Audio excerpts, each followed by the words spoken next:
अल महज 12 महीने। तकनीकी दुनिया में मतलब अगर हम देखें तो 12 महीने आमतौर पर कुछ नए सॉफ्टवेयर अपडेट्स या किसी नए स्मार्टफोन डिजाइन के लिए जाने जाते हैं। हाँ बिल्कुल, अमूमन ऐसे ही होता है। लेकिन क्या हो अगर सिर्फ 1 साल के अंदर सॉफ्टवेयर इंजीनियरिंग जैसा एक पूरा का पूरा पेशेवर ढांचा ही हमेशा के लिए बदल जाए? ये सुनने में किसी साइंस फिक्शन जैसा लगता है ना? सही कहा। 2025 की शुरुआत में जिस तकनीक का वजूद तक नहीं था, वो साल के अंत तक इंसानी भूमिकाओं को विस्थापित करने लगी है। और ये कोई भविष्य की कहानी नहीं है, बल्कि आज के हमारे इस गहरे विश्लेषण का मुख्य बिंदु है। बिल्कुल, और आज हम जिस स्रोत पर चर्चा कर रहे हैं वो बहुत ही खास है। हाँ, आज हम आर्टिफिशियल एनालिसिस नाम की कंपनी की एक बेहद विस्तृत और स्वतंत्र रिपोर्ट को समझने वाले हैं। इसका नाम है artificial analysis state of AI 2045 year end edition. और ये कोई साधारण रिपोर्ट नहीं है। हाँ जी, ये दुनिया भर के एआई लैब्स के प्रदर्शन का एकदम निष्पक्ष डेटा आधारित आईना है।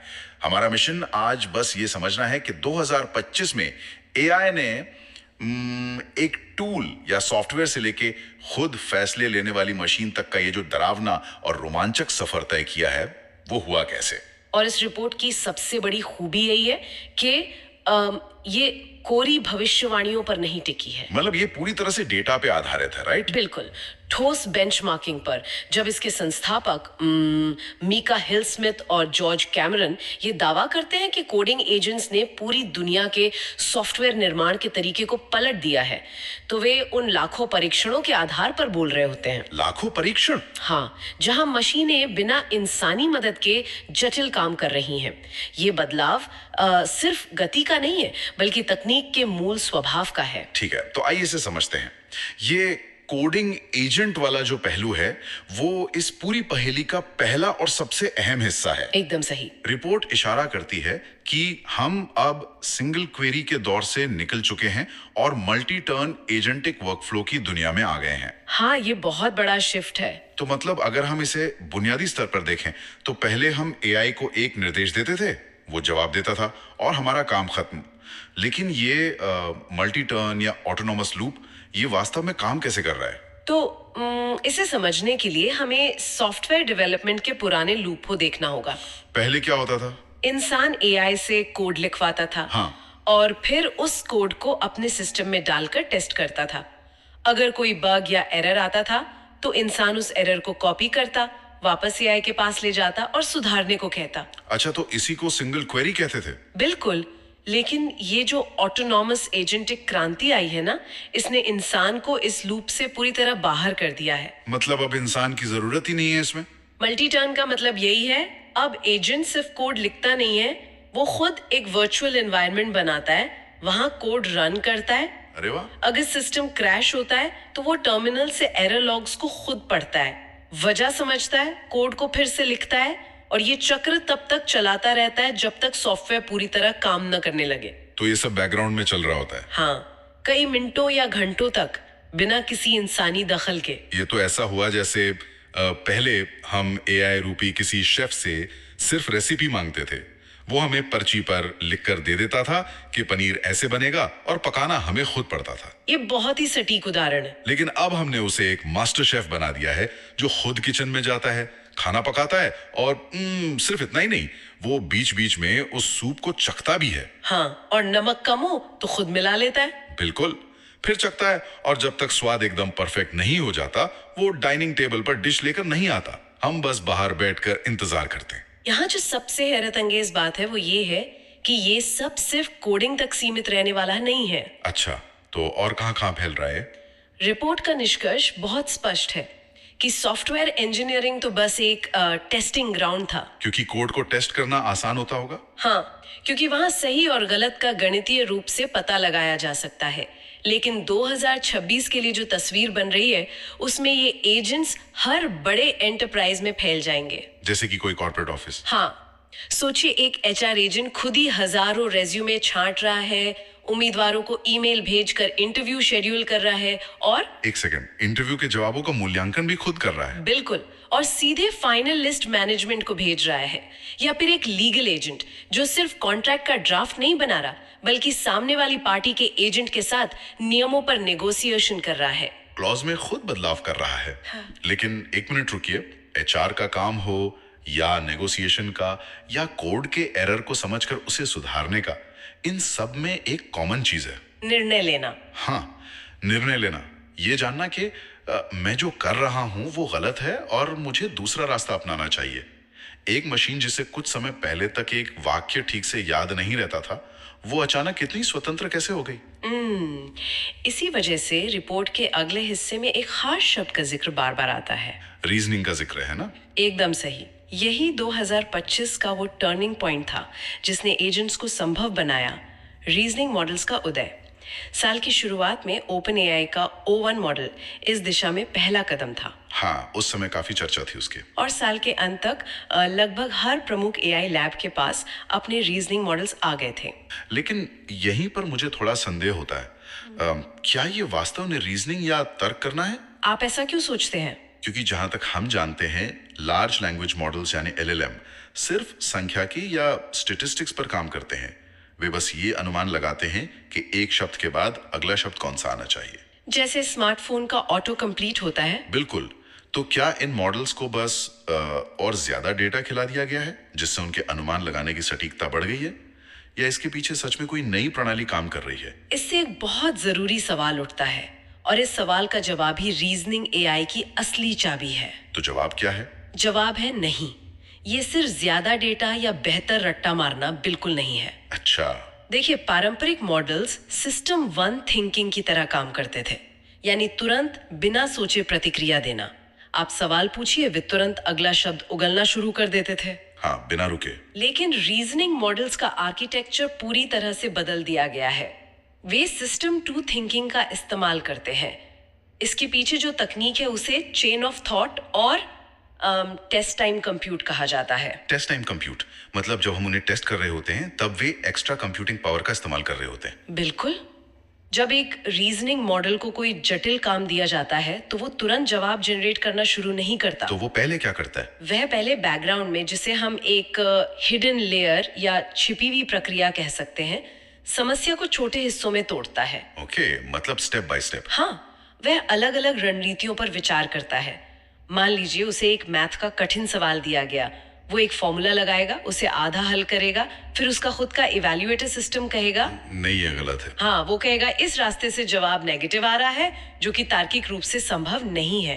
फिर मॉडल उस रास्ते को छोड़ देगा, वापस शुरुआत पर जाएगा और एक नई रणनीति अपनाएगा। ये तो बिल्कुल वैसा ही है जैसे हम इंसान किसी मुश्किल गणित के सवाल को हल करते समय रफ पेपर का इस्तेमाल करते हैं। बहुत ही बढ़िया उदाहरण है ये। मतलब हम कई बार लिखते हैं, काटते हैं, फिर से सोचते हैं, और जब हमें सही रास्ता मिल जाता है तब जाकर हम फेयर कॉपी में फाइनल जवाब लिखते हैं। तो ये मॉडल स्क्रीन पर जवाब लाने से पहले बैकग्राउंड में अपना खुद का रफ पेपर भर रहे होते हैं। एकदम सटीक तुलना है, और इसी रफ पेपर वाले हिस्से को टेस्ट टाइम कंप्यूट कहा जाता है। अच्छा, तो वो जो एक्स्ट्रा समय ले रहे हैं वो यही है? हाँ, मशीन अपनी गलतियों को पहचानने और सुधारने के लिए अतिरिक्त समय और कंप्यूटिंग शक्ति ले रही है। इसी क्षमता ने उन्हें ऑटोनोमस बनने के लायक बनाया है। क्योंकि बिना गलती पकड़े ऑटोनोमस होना संभव ही नहीं है। बिल्कुल। अगर एक एजेंट को बिना इंसान के काम करना है तो उसे अपनी गलती खुद पकड़नी आनी चाहिए। यहाँ बात सच में बहुत दिलचस्प हो जाती है, क्योंकि अगर हर एआई मॉडल जवाब देने से पहले बैकग्राउंड में 10 अलग अलग रास्तों पर जाकर अपना मूल्यांकन कर रहा है तो कंप्यूटिंग पावर तो बहुत लगेगी। हाँ, इसका मतलब है कि वो पारंपरिक मॉडल्स के मुकाबले बहुत ज्यादा कंप्यूटिंग पावर खर्च कर रहा है। ऐसे में तो एआई लैब्स के बीच एक भयंकर होड़ मच गई होगी। जी हाँ, बिल्कुल ऐसा ही हुआ है। जब हम रिपोर्ट के आर्टिफिशियल एनालिसिस इंटेलिजेंस इंडेक्स को देखते हैं तो ये एआई की जो आर्म्स रेस है वो किसी हॉलीवुड थ्रिलर से कम नहीं लगती। सच में ये इंडेक्स बहुत कुछ बयान करता है। 2025 की शुरुआत में ओपन एआई सबसे आगे था, एक एकदम स्पष्ट लीडर। हाँ, कोई आसपास भी नहीं था उनके। लेकिन साल के अंत के ग्राफ को देखें तो वो फासला लगभग खत्म हो गया है। एंथ्रोपिक, गूगल और चीन की कंपनी डीप सीक अब उसी लाइन पर खड़े हैं जहां ओपन एआई है। डीप सीक का इस सूची में आना वाकई एआई की जियोपॉलिटिक्स को बदल रहा है। बिल्कुल बदल रहा है। हम हमेशा सोचते थे कि एआई क्रांति सिर्फ अमेरिका की सिलिकॉन वैली की जागीर है, जिनके पास दुनिया के सबसे ज्यादा पैसे और चिप्स हैं। लेकिन ऐसा रहा नहीं। हाँ, चीन की एक कंपनी का इस स्तर पर आकर टक्कर देना यह साबित करता है कि यह तकनीक अब मल्टीपोलर हो गई है। और ये प्रतिस्पर्धा सिर्फ नए मॉडल्स लॉन्च करने तक सीमित नहीं है। रिपोर्ट में मेटा की रणनीति का भी स्पष्ट जिक्र है। मेटा? हाँ। उनका क्या ग्राफ है? अप्रैल 2025 के बाद से मेटा ने कोई नया बड़ा मॉडल रिलीज ही नहीं किया है। उनकी ग्राफ लाइन एकदम सीधी है। तो क्या इसका यह मतलब निकाला जाए कि उन्होंने मान लिया है कि वे रीजनिंग की इस दौड़ में पिछड़ गए हैं? नहीं, इसके विपरीत ये एक शांत तूफान से पहले की खामोशी जैसी स्थिति है। अच्छा। उन्होंने अपनी पूरी एआई टीम को रीस्ट्रक्चर किया है। रिपोर्ट साफ तौर पर आने वाले भविष्य के मॉडल्स जैसे एंथ्रोपिक का क्लॉड 4.5 ओपस और मेटा का लामा 4 मैवरिक को अगले संभावित विस्फोट के रूप में देखती है। लेकिन यहां मुझे एक बहुत बड़ा विरोधाभास नजर आ रहा है। कैसा विरोधाभास? देखिए, एक तरफ हम कह रहे हैं कि ये नए रीजनिंग मॉडल्स बैकग्राउंड में बहुत सारा टेस्ट टाइम कंप्यूट इस्तेमाल कर रहे हैं। मतलब एक जवाब के लिए मशीन को पहले से कहीं ज्यादा मेहनत करनी पड़ रही है। हाँ, सही बात है। और दूसरी तरफ इन बड़ी कंपनियों के बीच ये रेस चल रही है। तो क्या इस हिसाब से एआई का इस्तेमाल करने की कॉस्ट या लागत आसमान नहीं छूनी चाहिए? ये सवाल बहुत लाजमी है। तार्किक रूप से तो ये तकनीक इतनी महंगी हो जानी चाहिए कि आम इंसान या छोटी कंपनियों की पहुंच से ही बाहर हो जाए। ये एक बहुत ही पेनी ऑब्जर्वेशन है।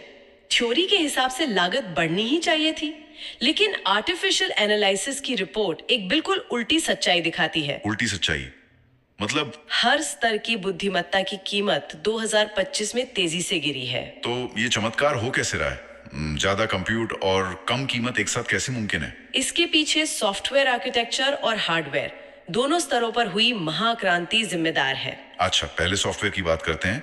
वहां क्या हुआ? एआई लैब्स ने स्पार्स मिक्सचर ऑफ एक्सपर्ट या जिसे एमओई कहते हैं, उस आर्किटेक्चर को पूरी तरह से अपना लिया है। ये मिक्सचर ऑफ एक्सपर्ट सुनने में थोड़ा भारी तकनीकी शब्द लगता है। ये काम कैसे करता है? इसे ऐसे समझें, मान लीजिए एक बहुत बड़ा मल्टी स्पेशलिटी अस्पताल है। ठीक है। पारंपरिक एआई मॉडल ऐसा था कि अगर कोई व्यक्ति सिर्फ बुखार की दवा लेने अस्पताल आए तो अस्पताल के सारे डॉक्टर्स, सर्जन, कार्डियोलॉजिस्ट, न्यूरोलॉजिस्ट सबके सब अपनी कुर्सी से उठकर उसे देखने आ जाते थे। अरे बाप रे, ये तो बहुत बड़ी बेवकूफी है। बिल्कुल, जाहिर है इसमें बहुत ऊर्जा और समय बर्बाद होता था। हर सवाल पर पूरा का पूरा न्यूरल नेटवर्क एक्टिवेट हो जाता था। ओह, तो इससे हर छोटे प्रॉम्प्ट पर सर्वर की पूरी ताकत खर्च हो रही थी। हाँ, लेकिन मिक्सचर ऑफ एक्सपर्ट आर्किटेक्चर में मॉडल को कई विशेषज्ञों में बांट दिया जाता है। अच्छा, तो बुखार वाले के पास सिर्फ जनरल फिजिशियन जाएगा? बिल्कुल, जब आप कोई सवाल पूछते हैं तो एक छोटा सा राउटर नेटवर्क ये तय करता है कि इस सवाल का जवाब देने के लिए किन 2 या 3 विशेषज्ञों की जरूरत है। मतलब अगर सवाल गणित का है तो सिर्फ गणित वाले पैरामीटर्स एक्टिवेट होते हैं? एकदम सही। बाकी का पूरा न्यूरल नेटवर्क सोता रहता है। इससे कंप्यूटेशन का खर्च नाटकीय रूप से कम हो जाता है। ये तो बहुत ही शानदार तरीका है ऊर्जा बचाने का। और हार्डवेयर के मोर्चे पर क्या हो रहा है? क्योंकि रिपोर्ट में एनवीडिया के नए ब्लैकवेल B200 चिप से लेके कई और कंपनियों का भी जिक्र है। हार्डवेयर की कहानी तो और भी दिलचस्प है। एनवीडिया का नया B200 चिप उनके पुराने H100 चिप्स के मुकाबले कहीं ज्यादा डेटा को कहीं ज्यादा तेजी से प्रोसेस करता है। लेकिन अब सिर्फ एनवीडिया तो रेस में है नहीं। हाँ, अब AMD, सेरेब्रस, ग्रोक और सैम्बनोवा जैसी कंपनियों ने एआई हार्डवेयर के बाजार में सेंध लगा दी है। मैंने ग्रोक और सेरेब्रस के बारे में पढ़ा है। उनका तरीका एनवीडिया से बिल्कुल अलग लगता है। वे सिर्फ बेहतर चिप्स नहीं बना रहे, वे पूरी तरह से नया आर्किटेक्चर बना रहे हैं। एकदम सही।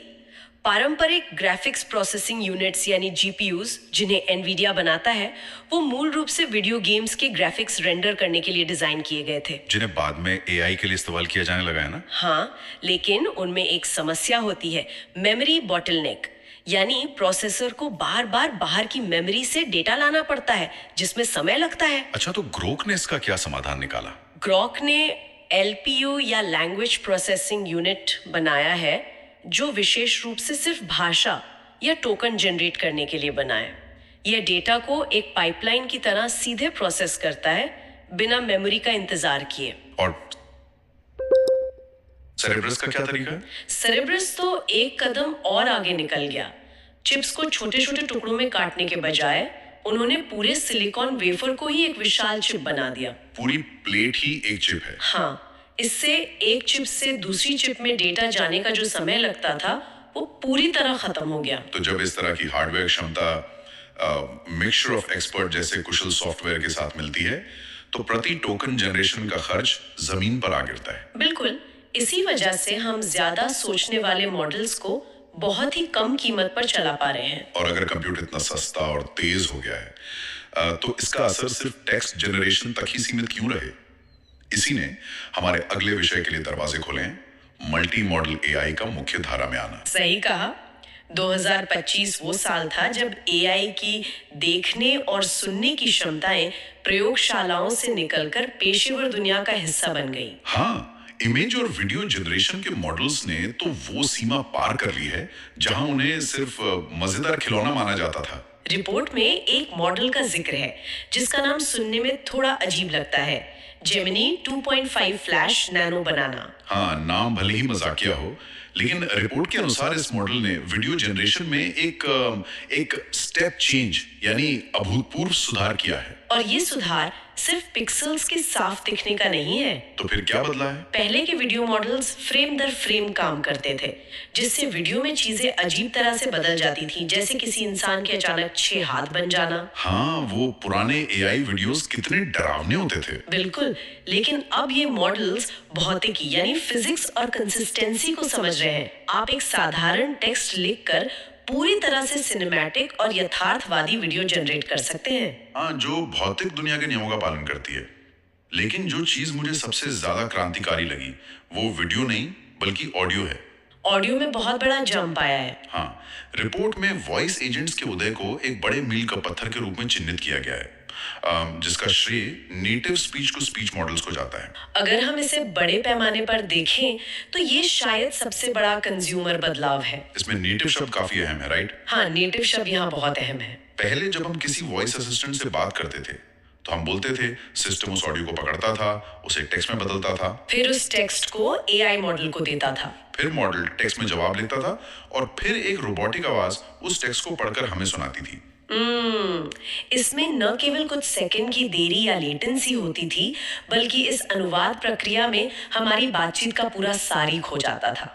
बिल्कुल। अरे टेक्स्ट में ये कैसे पता चलेगा कि इंसान व्यंग या सरकाज़म कर रहा है या घबराहट में तेजी से सांस ले रहा है? और इसी समस्या को नेटिव ऑडियो मॉडल्स ने जड़ से खत्म कर दिया।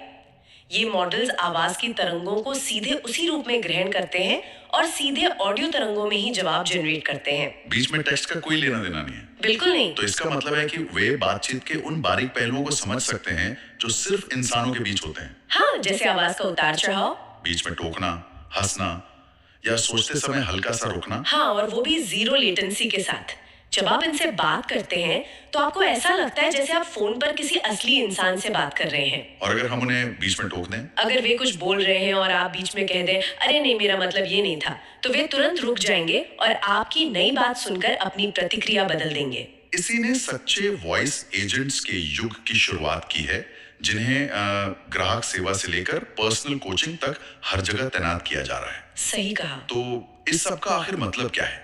अगर हम आर्टिफिशियल एनालिसिस की इस विशाल रिपोर्ट के पन्नों से थोड़ा पीछे हटकर पूरी तस्वीर को देखें तो काफी कुछ बदल गया है। हाँ, तो हम पाते हैं कि 2025 सिर्फ एक और तकनीकी साल नहीं था। ये वो साल था जब हमने मशीनों को सिर्फ निर्देश देना बंद कर दिया और उन्हें जिम्मेदारियां सौंपना शुरू कर दिया। बिल्कुल। हमने देखा कि कैसे सिंगल प्रॉम्प्ट से शुरू होकर हम उन ऑटोनोमस एजेंट्स तक पहुंचे जो खुद अपना कोड टेस्ट करते हैं और गलतियां सुधारते हैं। और हमने उस टेस्ट टाइम कंप्यूट और चेन ऑफ थॉट को समझा जो मशीनों को सोचने की क्षमता देता है। फिर हमने देखा कि कैसे ग्रोक, सेरेब्रस और एनवीडिया जैसे हार्डवेयर दिग्गजों और MOE जैसे नए आर्किटेक्चर ने इसे सस्ता कर दिया है। और अंत में नेटिव ऑडियो मॉडल्स के जरिए AI को इंसानों की तरह सुनते और बोलते हुए देखा। ये सब इस बात की ओर इशारा करता है कि हमें अब तकनीक को देखने का अपना नजरिया बदलना होगा। जो बहुत जरूरी है। हाँ, जो लोग आज भी एआई का इस्तेमाल एक उन्नत सर्च इंजन या सिर्फ ईमेल लिखने वाले टूल के रूप में कर रहे हैं, वे इस क्रांति का असली मतलब मिस कर रहे हैं। मतलब उन्हें अपना नजरिया शिफ्ट करना होगा। इन नए एजेंट्स को अब हमें अपना सहकर्मी या कोवर्कर मानना होगा। एक ऐसा सहकर्मी जो कभी थकता नहीं, जो गलतियां करने पर खुद को सुधार सकता है। ये एक बहुत ही सशक्त दृष्टिकोण है और इसी से जुड़ा एक गहरा विचार भी सामने आता है जो इस रिपोर्ट के आंकड़ों के पीछे छिपा है। वो क्या? रिपोर्ट भविष्यवाणी करती है कि 2026 बाकी सभी चीजों के लिए एजेंट्स का साल होगा। कोडिंग के बाद अब हर पेशे में एजेंट्स आ रहे हैं। हाँ, ये तो होना ही है। तो ये सोचने वाली बात है, एक ऐसा समय जो अब बहुत दूर नहीं है जब किसी का खुद का पर्सनल एआई एजेंट बिना उन्हें बताए या बिना किसी निर्देश के किसी दूसरी कंपनी के एआई एजेंट के साथ मोलभाव कर रहा होगा।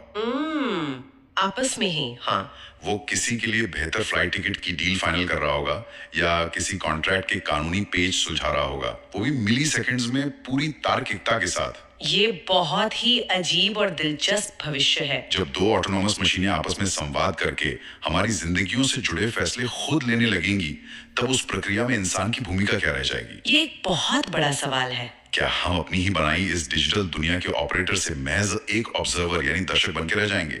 ये एक ऐसा सवाल है जो आने वाले समय में हमारी सभ्यता की दिशा तय करेगा। बिल्कुल, इस पर गहराई से विचार करना बहुत जरूरी है। इस विचार पर हम सभी को सोचना चाहिए।